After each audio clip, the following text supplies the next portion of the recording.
7 years after the Arab Spring, what are the challenges for the countries that were involved? Hello, I'm Anand Naidu and this is The Heat.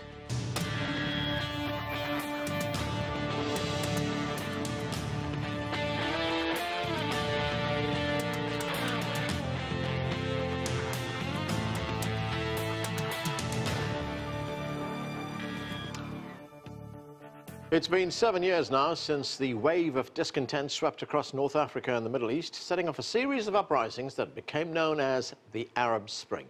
And when protests erupted in Tunisia recently, many were reminded that this was the country where the Arab Spring started in late 2010. All across the region, countries were engulfed in major demonstrations, and in some, the fallout was significant. Back in 2011, thousands jammed into Cairo's Tahrir Square in a show of force that led to the resignation of Egyptian President Hosni Mubarak. Protests in Syria targeted the leadership of President Bashar al-Assad. That set the fuse burning for a war that has resulted in hundreds of thousands of deaths. In Libya, its longtime leader Muammar Gaddafi was targeted and killed after an uprising there. The country later dissolved into chaos. War has also ravaged Yemen, another Arab Spring country. What did the Arab Spring achieve, or was it a failure? And how do those in the region view it now, 7 years on? Joining me from Cairo is Khaled Dawoud. He is Deputy Editor-in-Chief of Al-Ahram Weekly. He's also a professor at the American University in Cairo. With us from Istanbul is FadilAliriza. He's a Tunisian journalist and researcher. In London, we're joined by Abdel Bari Atwan. He is a journalist and writer on Middle East issues and is the Editor-in-Chief of al-Youm. And joining us from Beirut is Nicholas Noe. He is co-founder of MideastWire.com. Welcome to all of you to the show. Fadil, let me start with you in Istanbul. And Tunisia is often cited as the country that enjoyed relative success after the Arab Spring. But now we are seeing renewed demonstrations in Tunisia. What's driving this latest unrest? Well, the spark for the latest unrest really was these austerity measures that came into force at the beginning of the year. We saw a new budget where people were really feeling in the markets the prices have increased. And of course, these are austerity measures that have been tied to conditions imposed by Tunisia's lenders, primarily the IMF. But this goes back to a longer-term sort of a set of economic policies that has really seen the retreat of the state in terms of being able to provide for jobs, investment, public services. And that really gets to the heart of the reason why people in 2011 turned out. I mean, it was one of the most prominent slogans was for work, freedom, and national dignity. And when it comes to work, you know, the economic demands of the revolution have not been met, and in some cases they've actually gotten worse. Khaled, let's look at the situation in Egypt. Cairo was the place where we saw some of the biggest demonstrations of the Arab Spring. It led to the resignation of President Hosni Mubarak. But now, 7 years later, very little political dissent is tolerated. So if you look back at the Arab Spring, how is it viewed? Well, of course, like Tunisia, I mean, a lot of people here in Egypt felt that this revolution did not achieve the goals that led the people to go out in such huge numbers to seek the removal of former President Hosni Mubarak.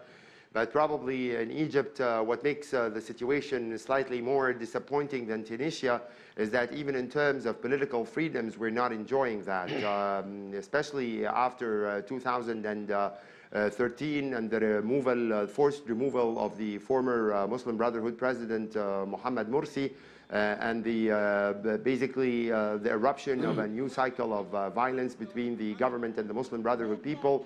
We've seen the rise of President Sisi, who doesn't seem to tolerate any sort of dissent. Actually, we're about to witness new presidential elections in a couple of months. But nevertheless, the state and the regime is acting exactly like the days of Mubarak, whereby it's not real elections, but rather a referendum over the renewal for another 4 years for the current president, Mr. Sisi. So on both the political levels and economic levels, many people feel that maybe the revolution did not bring them a lot of benefits. But nevertheless, I personally believe that there is a certain awakening, particularly among the young generation. They're far more aware of their rights. They're not going to tolerate for a very long time the lack of such political freedoms, and that, in my opinion, is the key danger that's facing the country, and something which the current regime is not seeing at all. So there is a new generation of young Egyptians, men and women, who've entered into politics, who have a higher degree of awareness, but perhaps there isn't that much sense of success in terms of the political and the economic expectations that many people here wanted to see.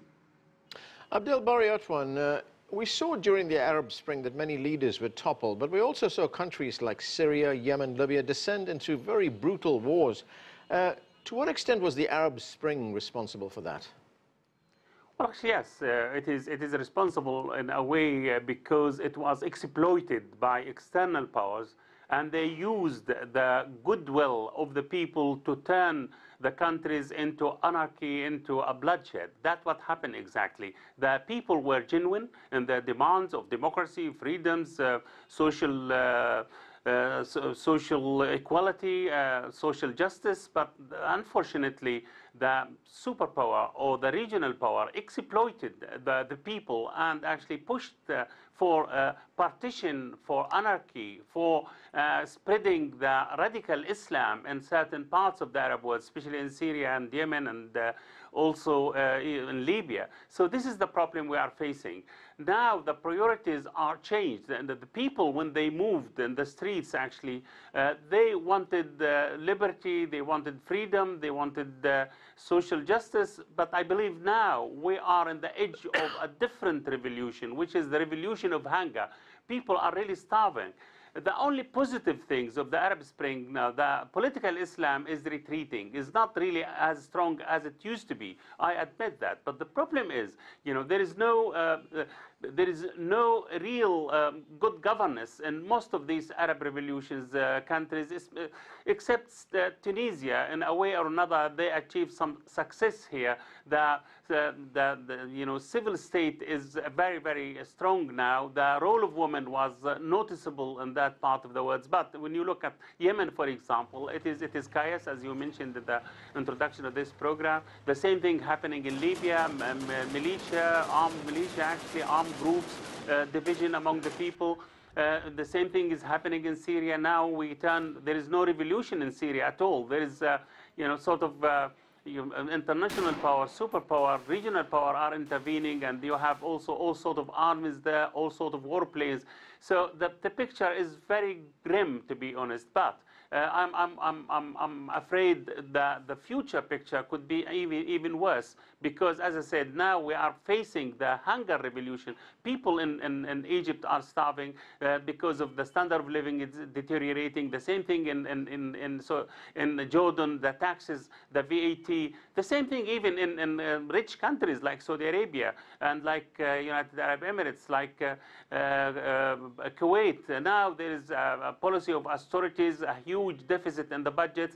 So people are, even in Jordan, for example, they actually withdraw the subsidies of the loaf of bread, which people now, I believe, this could ignite a huge revolution. Now people are starving, the standard of living is deteriorating, so they are looking for a different uprising, different revolution. Right. So I'm afraid it could happen any minute.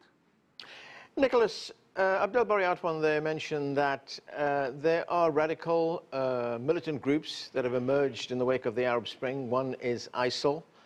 We see its emergence in a place like Libya, and Libya has been destabilized after the fall of Muammar Gaddafi. How much of a threat does that pose, say, to a neighboring country like Tunisia?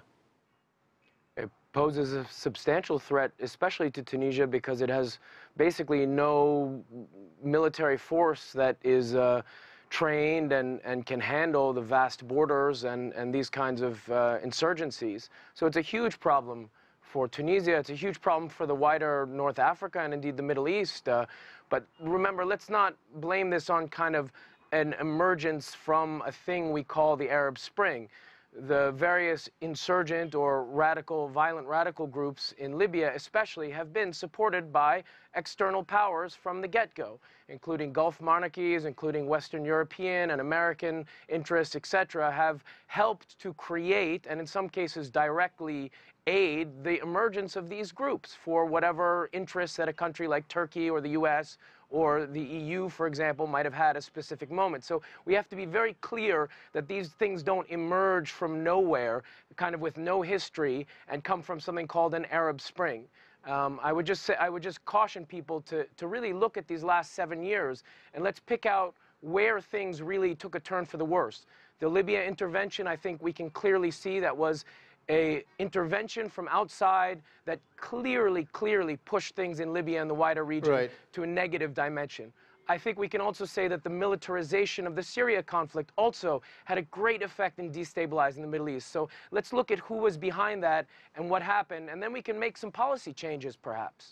But Nicholas, just before we move on, I just want to ask you one point, and that is, didn't the Arab Spring raise expectations that were not fulfilled?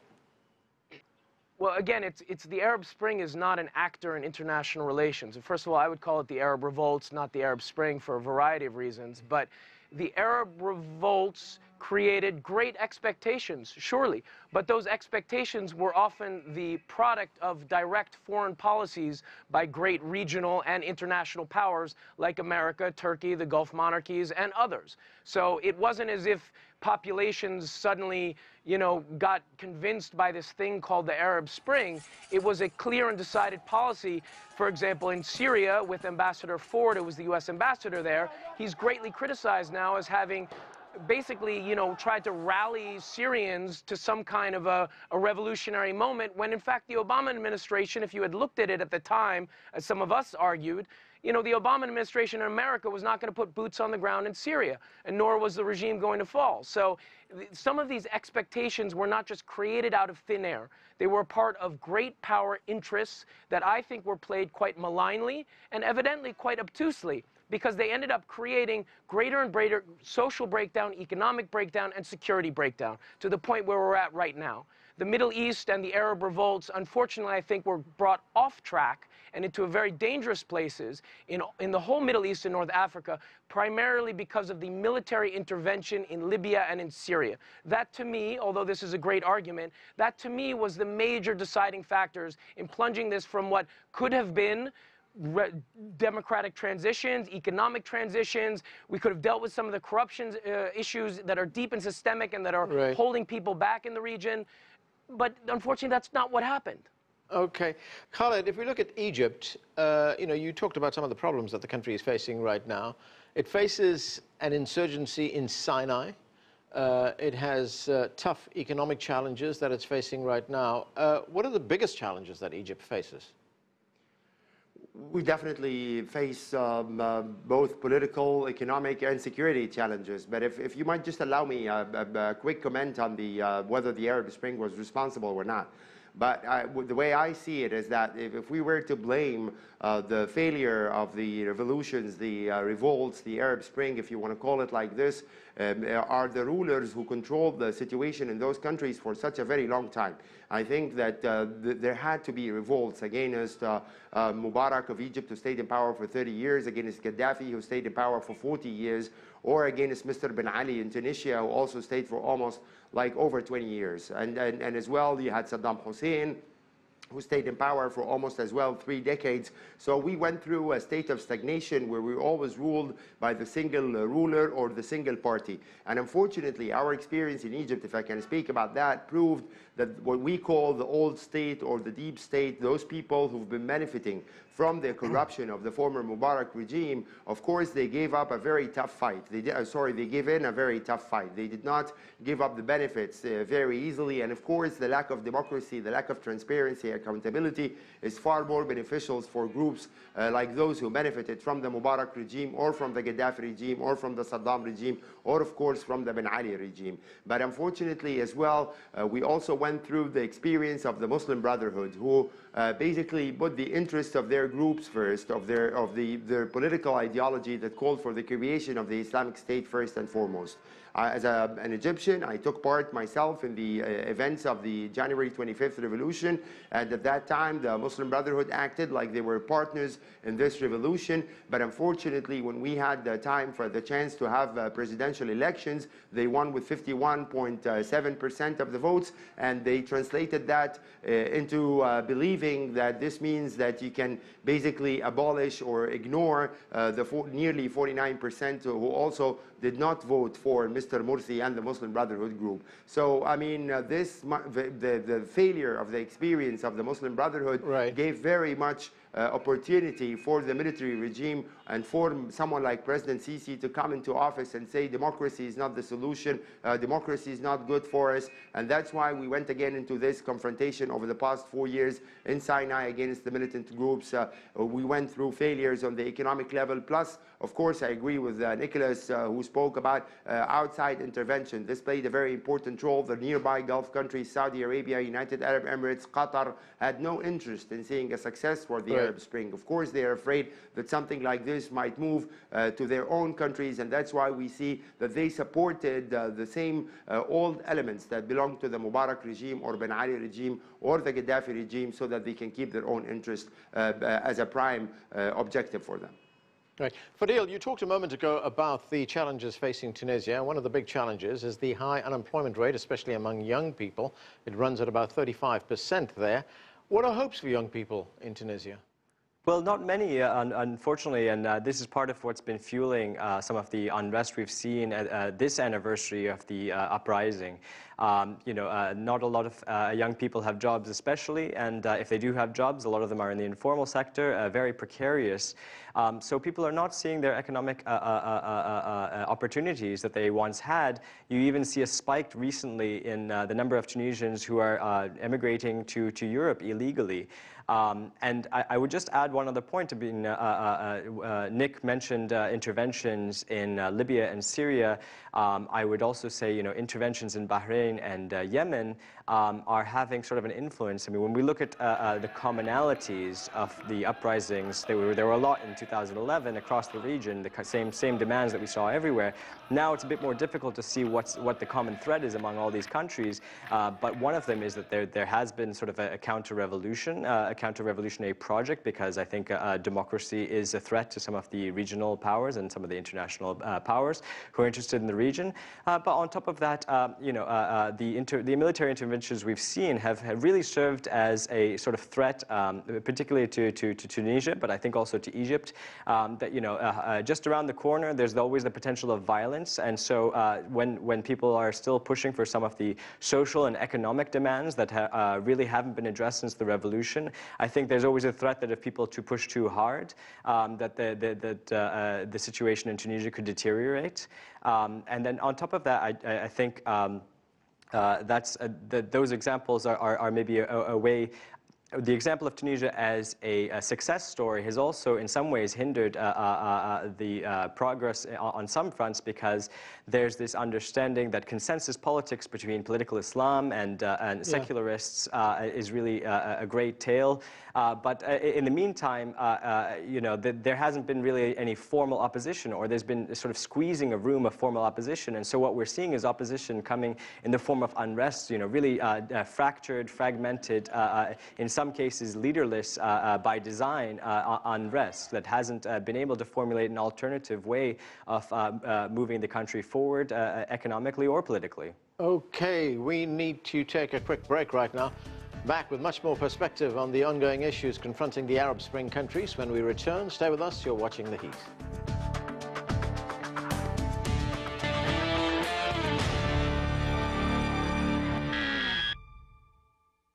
Whether it's about your education, the home you live in, or the items you buy, your money has a story to tell. Because every business story is a human story. Global Business.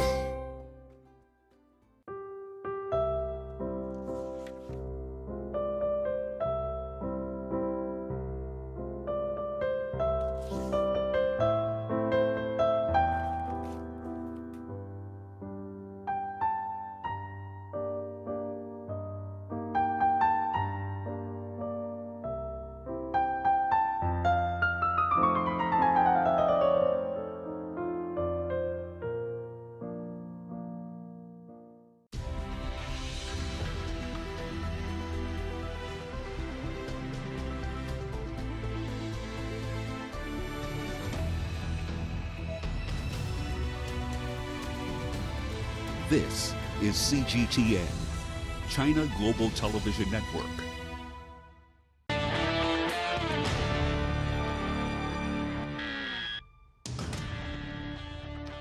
Welcome back to the show. It's been 7 years now since the Arab Spring swept across North Africa and the Middle East. The impact is still being assessed, and we continue now with our panel of experts in the region. Abdel Bari Atwan, let's look at the tragic events that have been unfolding in Syria over the past few years. It's thought that up to 400,000 people have been killed, 10 million people displaced. In hindsight, could all of this have been avoided if there was no Arab Spring? Well, actually, we cannot say now it can be avoided, because I believe the people of the Syrian people, when they turned to streets actually and were calling for their basic rights of democracy, human rights and equality, and fighting corruption, I think they were absolutely correct, whether we agreed with the outcome or disagreed with it. But the biggest problem is the foreign intervention, regional intervention. Imagine, Gulf states were intervening, United States were intervening. Russia now is, has sort of military bases in Tartus and Latakia. So it is the tragic 7 years which Syria itself passed through. I believe now we cannot talk about revolution in Syria. We can talk about, superpower, regional power fighting each other in Syria. We can see now there is a war, Turkish intervention in Afrin in northwest Syria. So I think the situation is dreadful. The problem in Syria actually, there were a clear-cut division. There are people who are with the revolution and other people who are with the state itself. People who would like to change the regime, other people who would like to keep the regime. This is the tragedy which we are facing in Syria. Now we have Russia there, it has the upper hand, and we have Iran also, we have Hezbollah, we have Turkish troops, we have all sort of warplanes in that part of the world. So now what will happen? Nobody can tell. There are Geneva conferences, all of them, it's a complete failure. Right. We have Asitana, and it is actually in the intensive care. So now we are waiting for Sochi dialogue to take place, maybe in the end of this month if they can. So I believe, but whatever happened, at least the death process is actually slowed down a lot, and the numbers of killed people in Syria, right, actually dropped too much. And I hope this kind of stopping the bloodshed will continue, because this is the most important thing to save this country.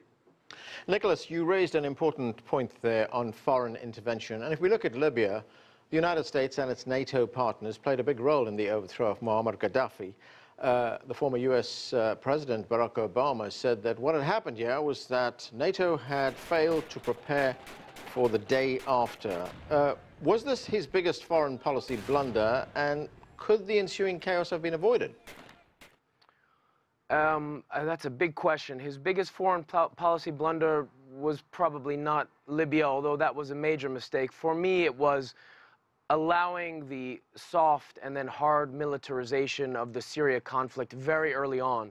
We will remember that Barack Obama and several Western European leaders stated on August 18th, 2011, not but a few months into the Syria unrest or revolt, that Assad had to go and that his days were numbered, and essentially turned towards a slow and steady drive towards the militarization of the conflict. For me, the Syria war has been the determinative, negative aspect in the Middle East and North Africa in these last 7 years.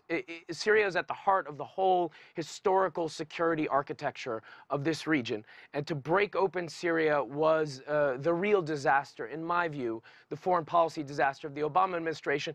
I would also add the other key issue, which I think we can all agree on, which is a failure to deal with the Arab-Israeli conflict and the Palestinian issue, especially in the wake of his famous Cairo speech, which went exactly nowhere. Indeed, it went backwards. So those were really, for me, the two main mistakes of the Obama administration on foreign policy. Okay, and Fadil, looking back at the Arab Spring, what were the major lessons? There was a lot of lessons. I just want to add one note on Libya. I think we should not discount necessarily the Libyan uprising as purely intervention. There were a lot of Libyans who were willing to pick up arms and fight against a regime that they felt wasn't giving them the freedom or national dignity that they needed, which is very important, even if we've seen now that the situation in Libya has deteriorated significantly.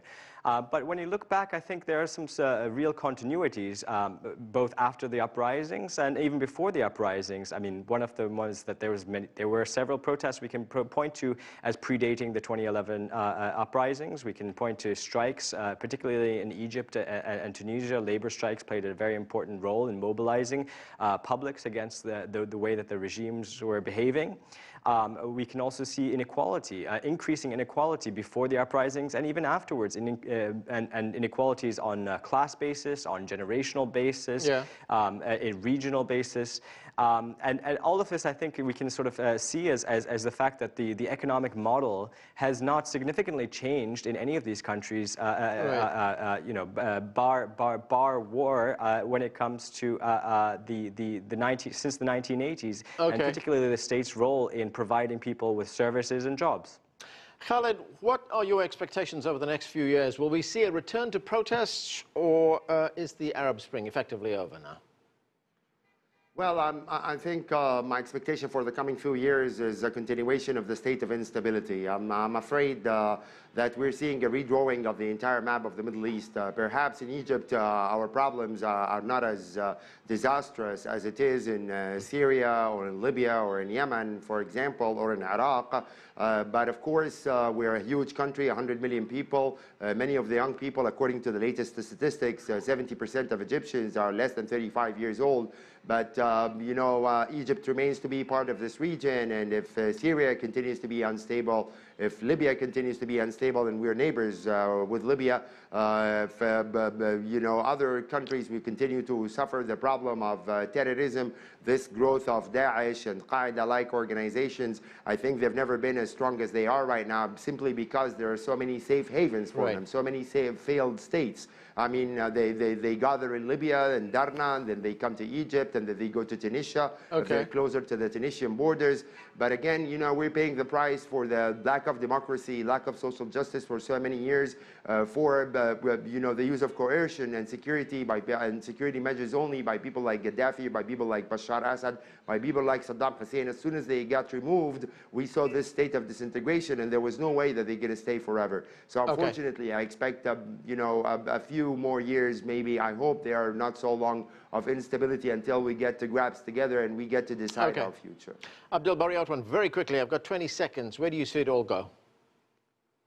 Well, actually, people are scared of the instability, disintegration of their country. They would like to have a stable government. They want to keep the state as it is, improve it from inside. But I'm afraid that the hunger revolution is coming simply because of the deteriorating of the standard of living. So people are really suffering now. But they don't want to destroy the regime. They don't want to destroy their state as it happened in the Arab Spring. Okay, and we're going to have to leave it there. Thanks to all of you for being with us. That's it for this edition of The Heat. Thanks for joining us.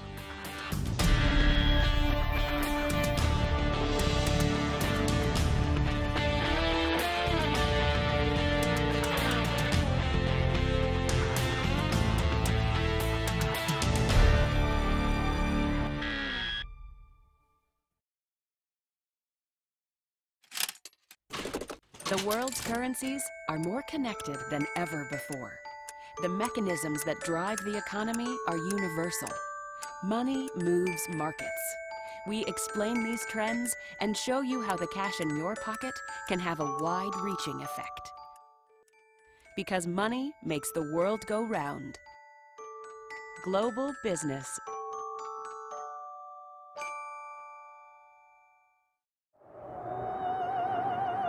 Life moves pretty fast. Ideas move at the speed of sound. Technology moves at the speed of light.